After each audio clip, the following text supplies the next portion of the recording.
Hello and welcome to my channel. Today we're going to make these beautiful cards out of what is left of our March 2026 Anna Griffin mystery box. Let's get started. We made this card in the first layout. So now let's just add a sentiment to it.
Very nice. Okay, guys, we finished the cards, but we didn't finish the cards.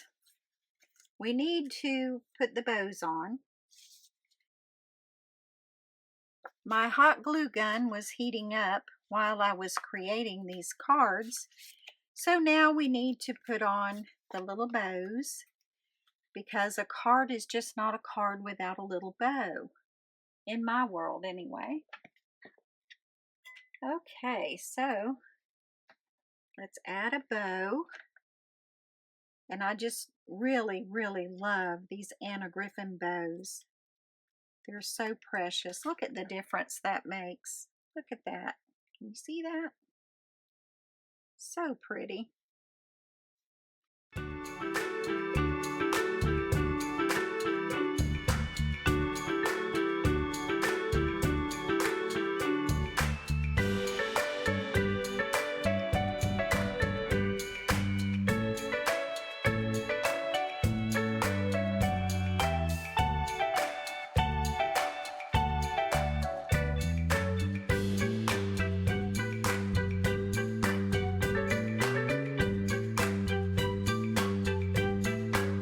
So I hope you enjoyed this video today. Have a wonderful day, and God bless you.